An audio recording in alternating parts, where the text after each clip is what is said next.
ഇത്രയും വലിയ ഓർബിസ്കോപ്പമാരായ ചെറിയ വലിയ ഓർബിസ്കോപ്പാച്ച് വിശുദ്ധാരാധനയ്ക്ക് സദാമത്തിൽ നിർവഹിച്ച കോട്ടപ്പുറത്ത് ഓർബിസ്കോപ്പാച്ചൻ, അതേപോലെ തന്നെ ഉന്നതയായിട്ട് പോകുന്ന ഓർബിസ്കോപ്പാച്ചൻ, ഈടവികാരികളെയും പ്രിയപ്പെട്ട സാഹിത്യച്ചൻ, ഇന്ന് വിശുദ്ധാരാധനയിൽ സദാമത്തിൽ നിർവഹിക്കുന്ന ബഹുമാനരായ വൈദിക ശ്രേഷ്ഠ സമാശൻ കർത്താവിൽ വാത്സല്യമുള്ളവരെ, പരിശുദ്ധനും ഭാഗ്യവാനും നമ്മുടെ കർത്താവിന്റെ ശ്രീഭായും ഈ ദേശത്തിന്റെ അനുഗ്രഹവും ഇടവകയുടെ വാമപിതാവുമായ മോർ ശമോൻ ശ്രീഹായുടെ ഓർമ്മപ്പെരുന്നാൾ അത്യാദരപൂർവ്വം ഇടവക കൊണ്ടാടുകയാണ്. പരിശുദ്ധനായ ശമോൻ ശ്രീഹായെ തിരുവചനം പരിശോധിക്കുമ്പോൾ അപ്പോസ്തലന്മാരും നമ്മുടെ കർത്താവായ യേശു ശ്രീഹായും രണ്ട് രീതിയിൽ അഭിസംബോധന ചെയ്യുന്നതായിട്ട് നമ്മൾ കാണുകയാണ്. ലൂക്കോസിന്റെ സുവിശേഷം 6-ാം അധ്യായം 15-ാമത്തെ വാക്യത്തിലും അപ്പോസ്തല പ്രവൃത്തികളുടെ പുസ്തകം 1-ാം അധ്യായം 13-ാമത്തെ വാക്യത്തിലും എരിവുകാരനായ ശമോൻ എന്നാണ് ശമോൻ ശ്ലീഹായെ വിശേഷിപ്പിച്ചിരിക്കുന്നത്. എന്നാൽ മർക്കോസിന്റെ സുവിശേഷം 3-ാം അധ്യായം 18-ാമത്തെ വാക്യം ഇപ്രകാരം പറയുന്നു, കനാന്യക്കാരനായ ശമോൻ.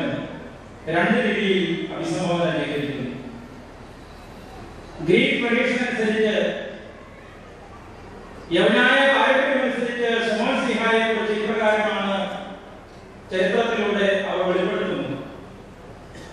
നമ്മുടെ കർത്താവിന്റെ പ്രഥമ അത്ഭുതമായ കാനാവിലെ കല്യാണം, അവിടുത്തെ കല്യാണത്തിലെ വരനായിരുന്നു ശമോൻ. ആ കല്യാണ വീട്ടിൽ വലിയൊരു കുറവുണ്ടായപ്പോൾ കർത്താവിന്റെ സാന്നിധ്യത്താൽ വെള്ളം വീഞ്ഞായി മാറുകയും തുടർന്ന് ആ ഭവനത്തിലെല്ലാം സന്തോഷം ഉണ്ടാകുകയും ചെയ്തു.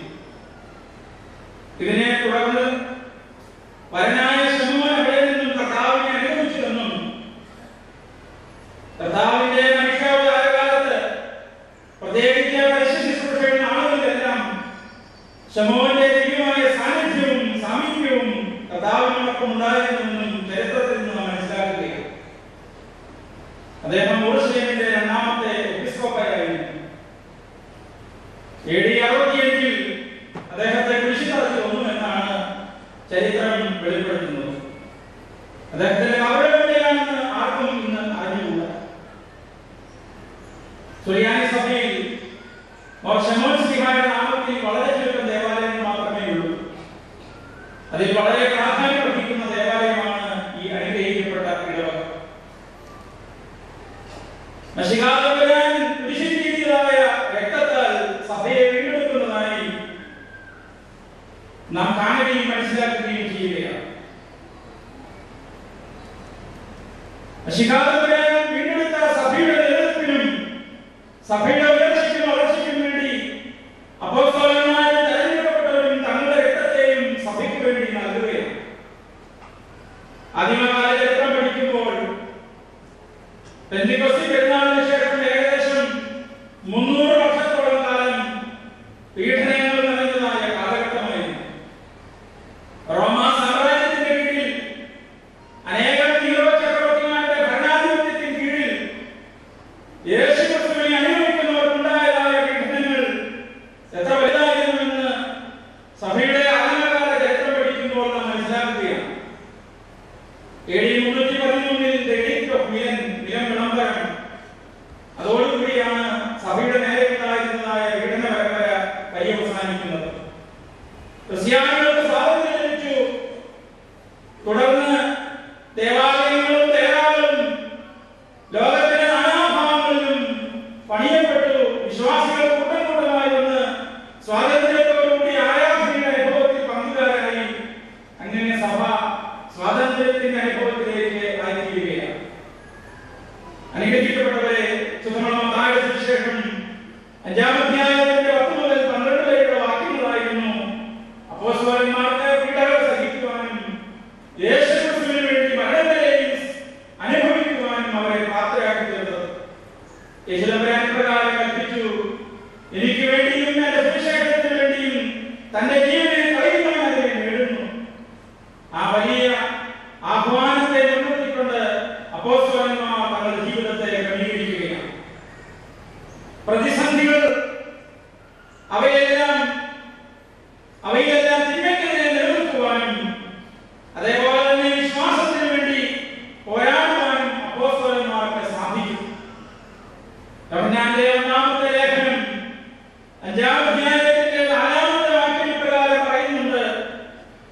ദൈവത്തിൽ നിന്ന് ജയിച്ചവരെല്ലാം ലോകത്തെ ജയിക്കുന്നു.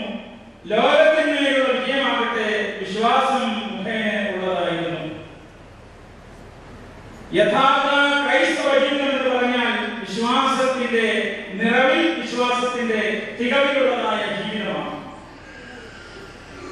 ഈ ലോകത്തിന്റെ ശക്തികൾക്കെതിരെ സമൂഹത്തിൽ നടക്കാടിക്കൊണ്ടിരിക്കുന്നതായ തിന്മകൾക്കെതിരെ പോരാടുക എന്നുള്ളതാണ് മനുഷ്യ ജീവിതത്തിലെ പ്രഥമമായിരിക്കുന്ന ദൗത്യവും കടമയും. അത് വിശ്വാസത്തിന്റെ ഒരു പ്രതിഫലനമാണ്. ഈ കഴിഞ്ഞ ആഴ്ചയിൽ WCC വേൾഡ് ചർച്ച് കൗൺസിലിനെ സംബന്ധിച്ചപ്പോൾ നൈജീരിയയിൽ സ്ത്രീകൾക്ക് വേണ്ടി ജീവൻമരണ പോരാട്ടം നടത്തിയ, സമാധാനത്തിന്റെ മാർഗത്തിലൂടെ നൈജീരിയ